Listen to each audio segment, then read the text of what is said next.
How's it going, everybody? Red Bearded Wine Snob here, joined today with my cat Tato. He was named after a potato. So anyhow, let's get a close-up. Everybody loves kitty cats. Meow. Okay, here you go. He's a good boy. So, this is part 3 of Wines of the World. We're going to be doing a few South American countries today, and Mexico and Canada. And I figure, I like to drink an Ohio wine, show off the Ohio wines around here, and to kind of go in theme with the countries that I'll be talking about today. Canada makes an excellent ice wine. There goes the cat. So Canada makes an awesome ice wine, and down south in Mexico and South America, you know, things they like to eat, they like it to be a little spicy, they like to bring the heat, you know. So I've got from Lorello Vineyards, Simply Mad. And this stuff, this is Vidal Blanc ice wine, infused with habanero pepper.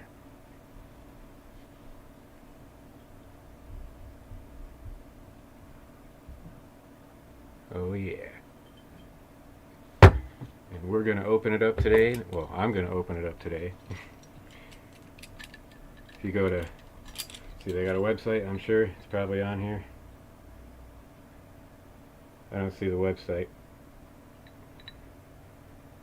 Look up Lorello Vineyards. That's Laurello. Lorello. You'll find them on Facebook, you'll find them online. You might be able to order some wines too.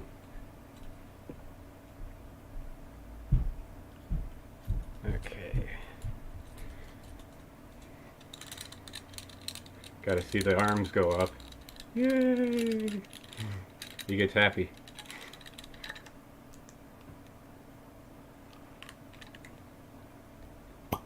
Alright. Got the ice wine glass. Let's see, center it in the middle here.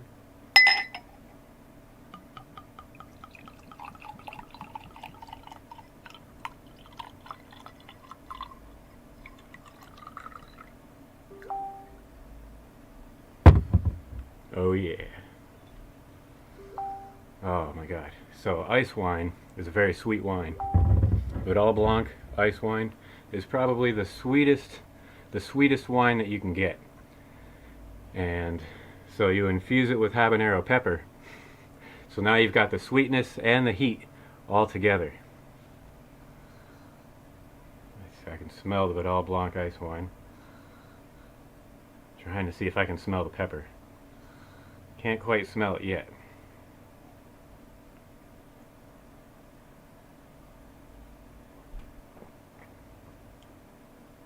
Oh man, that's delicious. Just like a Vidal Blanc should be. It's got some apricot, a little bit of apple, some kind of a honey, a little bit. And then after, when I swallow it, that's when I taste the heat. So the aftertaste, the heat comes with the aftertaste. So it's a pretty cool little, it's nice and sweet, followed by a little bit of heat.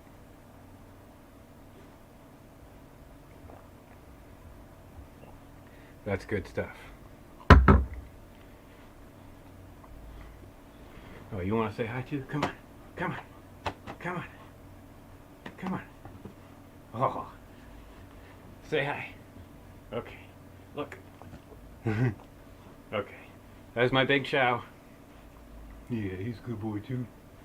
Okay, up, down. Back, back. There you go. He wanted to come and say hi too. It's a zoo around here, so you're going to see some animals if I do these live episodes. Oh, now you think it's okay, huh? Okay, get down. Alright, so let's get on with this Wines of the World. I don't have my phone with me, so I can't see the comments, so if there are any comments, hopefully I'll see them pop up across the screen here. So the first thing I'm going to do, we're going to go down to Argentina.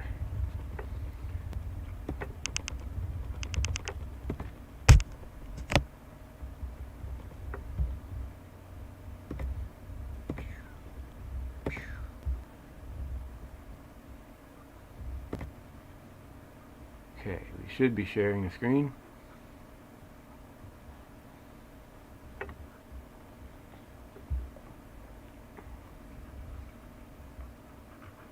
Yep, it says it's sharing my screen.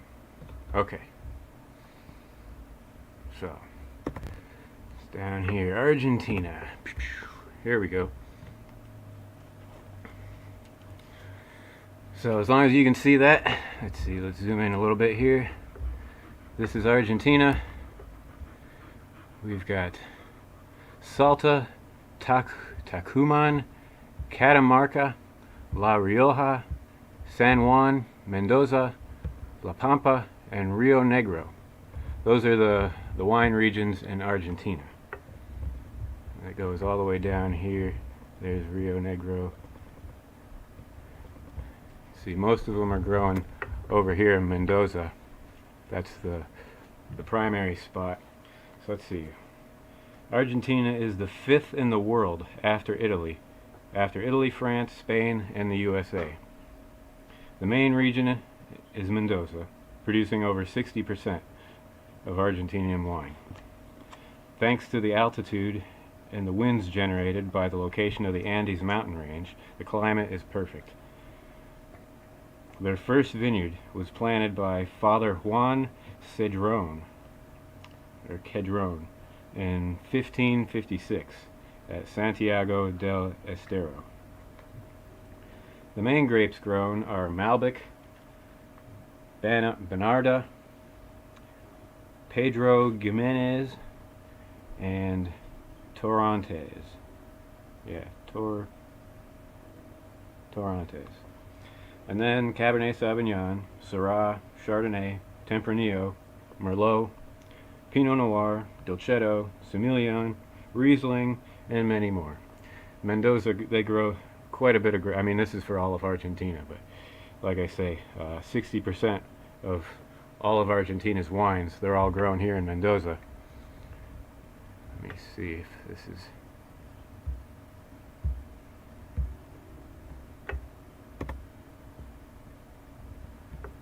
I don't know if it's sharing my screen. You guys just looking at me the whole time? Let's try this again.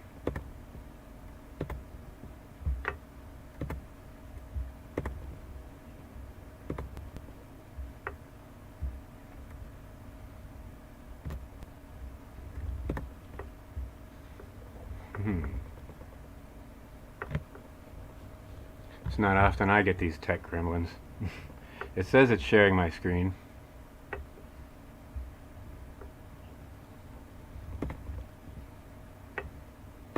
So let's go back to that.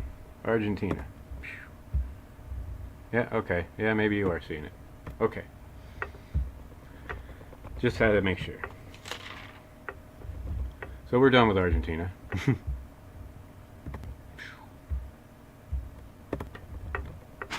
Let's now go to Chile. Chile happens to be right next to Argentina, right on the coast. As you can tell, I'm gonna have a hard time pronouncing all of these. But yeah, the Chilean wine country. It grows right there, again benefiting from the Andes Mountains. So, Chile is the sixth largest wine production in the world, and it's the 5th largest wine exporter. Spanish conquistadors and missionaries planted vinifera grapes here in the 1500s, around the same time they did in Argentina. And in the 19th century, French immigrants and investors changed the Chilean vineyards with their knowledge and new technique, and new varieties like Cabernet Sauvignon, Carmenere, Malbec, Merlot, and Sauvignon Blanc. Interestingly, Chile has remained free of phylloxera.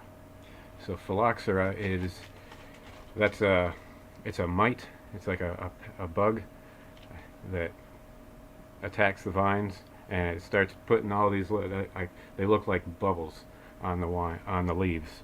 All the leaves are covered in these little dips, and sometimes you're okay, sometimes it's not that big of a deal, and other times it can destroy a vineyard, depending on your grape, what kind of varieties you got growing on. And I think up north in Mexico, there was a period of time there where phylloxera damaged many of their varieties, along with the, what was it,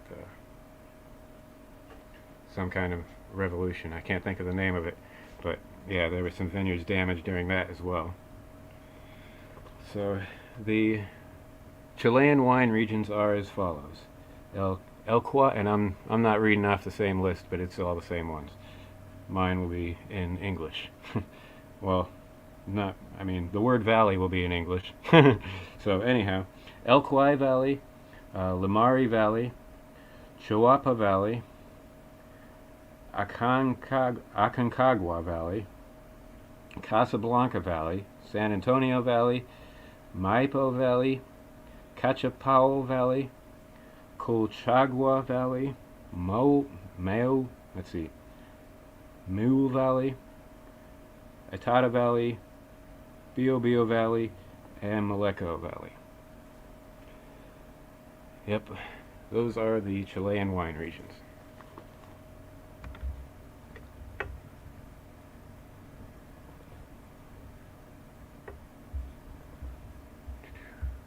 Okay. Next, we're going to check out Uruguay. Uruguay, as you can see from up here, there's Chile, there's Argentina, and then over here on the Atlantic side, that's where Uruguay is. Their flagship wine is Tannat, and they do a very good job at it. The regions include Rivera Salto, Paysandú, yeah, Colonia, San Jose, Florida, Montevideo, Canelones, and Maldonado. And that's Florida of Uruguay, not Florida of the United States. It was typical for families, many of whom are descendants of Italians or Spaniards, to grow grapes and make their own wine at home. It was a common practice in Uruguay for many, ever since the 1500s. And since 2000, the winemaking has been professionalized, and winemakers have been winning gold and silver medals.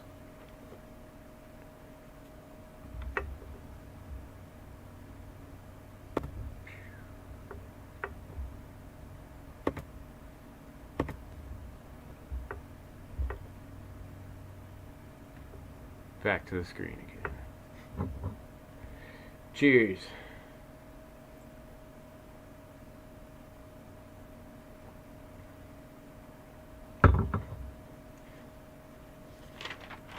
So next we're going to go a little bit north up to Brazil, and that should be the last South American country.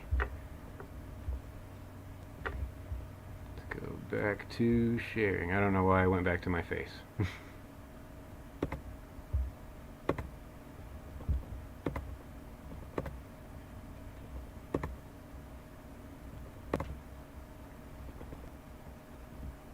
Hey, that looks like what I'm used to.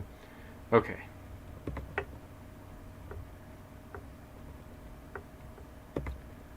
So now we're going to Brazil.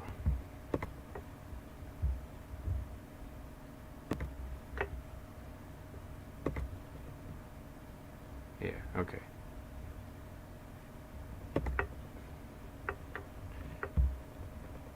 So Brazil is huge, and they really only grow grapes in the southern portion right here, and then a little bit up north there's the Vale de São Francisco. São Francisco, yep. So they grow some up there, and then down south you got the Planalto, let's see, yeah, Planalto Catarinense. I'm butchering these names, I know. Campos de Cima da Serra, Serra Gaúcha, Campana, and Serra do Sudeste. Right.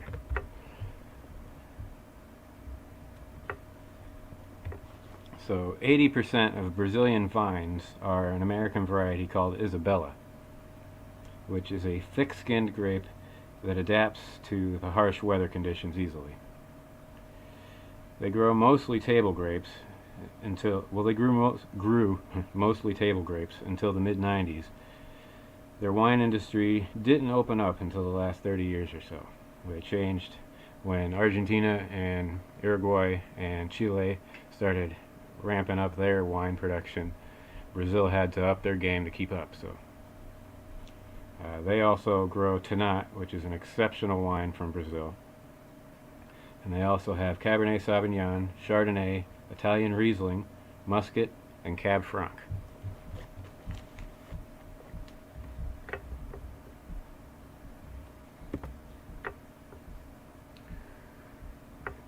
So now we're going to go up to Mexico. I'm going to skip over the United States and then finish off on Canada. But for Mexico, there's actually 14 total wine regions. This shows 7 of them. These 7 are the main wine growing regions. I'd say the best would be Baja California up here. They grow excellent wine because of having the bodies of water on both sides. That's anytime you're next to a large body of water like that, it's going to help out with the thermal effects, and they grow awesome grapes there, make real kick-ass wines. The Spaniards planted vinifera vines in Mexico in the 1500s, and in 1699 King Charles II of Spain prohibited wine production entirely, except for sacramental wine. Nevertheless, wine was made mostly by missionary priests. Many of them ignored the rule and made wine available for secular consumption as well. So these 7 are Baja California, Chihuahua, Coahuila, Zacatecas, San Luis Potosi, oh boy, Aguascalientes, Guanajuato, and Querétaro. Again, butchering names that I can't pronounce.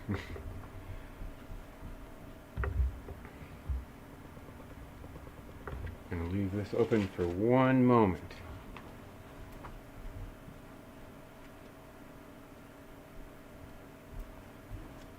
Okay, we're back.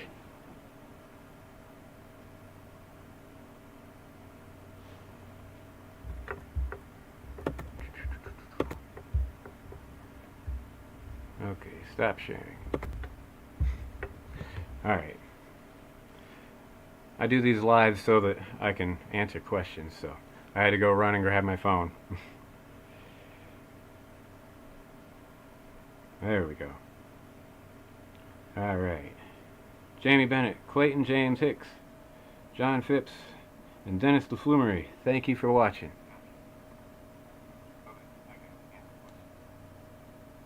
Alright, so yeah, anything you want to ask me about making wine, or tell me a story about wines you've drank in the past and a wine that you really loved.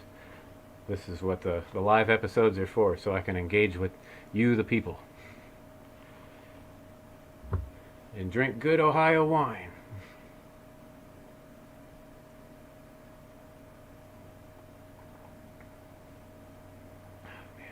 and the habanero that I taste at the end of that. It's so good. I've never thought about a wine having habanero pepper infused into it. It's definitely a good one. I'll show that off again. Lorella Vineyards Simply Mad, which is Vidal Blanc ice wine infused with habanero peppers. Good stuff. They are in Geneva, Ohio, on, was it Route 307. Alright, one last country to cover, because I brought out the ice wine. We got to go up to Canada. Canada makes some awesome ice wine. So, let's share the screen again.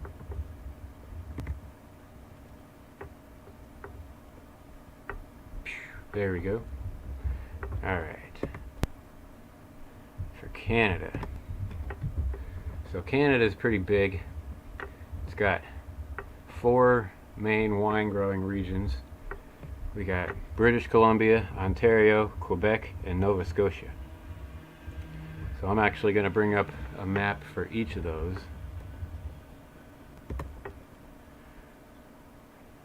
First we'll go to British Columbia.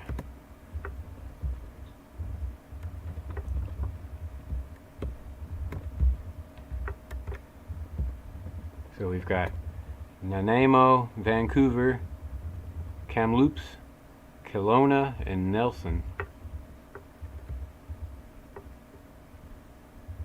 Here we go. Let's just read it from the list. The Vancouver Island, Gulf Island, Fraser Valley, Similkameen Valley, Okanagan Valley, and the emerging regions.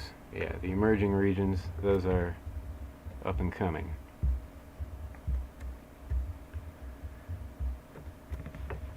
There we go. That's all the way over here on the left side, yeah, the west side of the country, just coming up under Alaska here. Next wine region I'm going to show you, Nova Scotia. That's got Northumberland Shore up here, the Bay of Fundy and Annapolis Valley. That's the big one there. They grow a lot there. You got the South Shore and Cape Breton Island, or Cape Breton Island, whatever. That's up here. Those are the wine regions of Nova Scotia. We've also got Ontario. Let's go to Quebec first. Quebec. No, I changed my mind. I want to go back to Ontario. Ontario is one of the biggest ones. Here we go. We got Lake Erie. So these guys are right above me, and there's the Niagara Falls Peninsula right there, or the Niagara Peninsula. Lake Erie North Shore. That's up here. There's a lot of ice wine happening up in there, and then you got Prince Edward County. But I can't emphasize enough. There's a lot of ice wine happening in these places. They're actually the first country to make ice wine. And finally, Quebec. Let's see, here we go.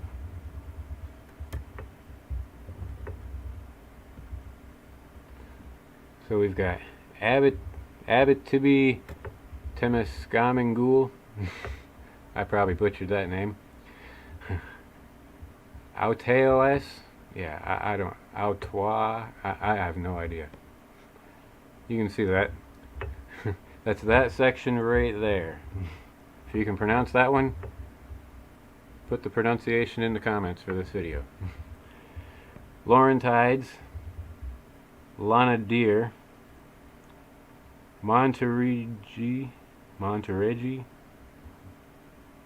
something like that. Centre du Quebec, Estrie, Chaudière Appalachians, and Capitale Nationale. I don't know how I'm supposed to pronounce those. I did my best. So that's right about here. That's where Quebec is. So there's the wine regions there. You can see Abitibi, Temiscamingue.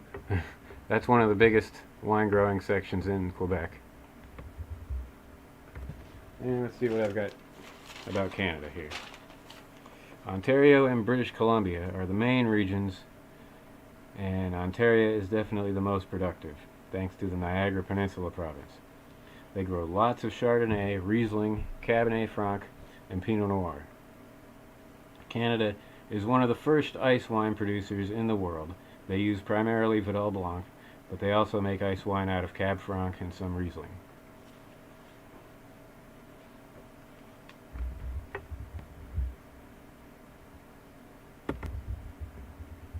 Canada. There you go. There's the 4 regions. Not a whole lot of, not really any wine happening up here. So wine grows in 2 belts going across the world. Let's bring there we go. Yeah, wine grows in 2 belts that go across the world. It passes across, France and all the European countries that I talked about a couple weeks ago, and then it keeps on going over to us, and then it goes over lower Canada, Ohio, and a lot of those regions, and then it goes right on across over to California, Oregon. I'll talk about those next week or 2 weeks from now. I'm going to talk about USA. But so there's that one in the northern hemisphere that goes all the way around, and then there's another one in the southern hemisphere, and that's what covers all those South American countries, and also Australia and South Africa. So those 2 belts in the world are the 2 belts where grapes can be grown. You go close to the equator, not really any grapes happening. You go too far north, northern Canada, or too far, obviously there's no grapes growing in Antarctica. So, there's just those 2 happy zones where the grapes like the temperatures. They like as long as the elevation is high enough. If the elevation isn't high enough, you're going to have a hard time growing grapes. You got to have good bodies of water near you. Rivers help. And let's see. Take a look at the comments.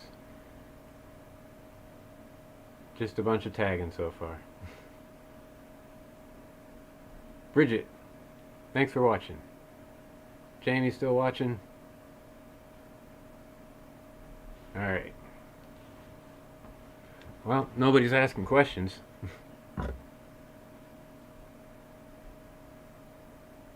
think I might have to end this episode. I'm just about pretty much done. I went over all 6 countries I had to talk about today.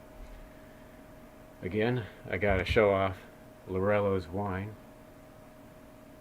It's very good. Aha, LorelloVineyards.com. There you go. So you can get yourself one of these.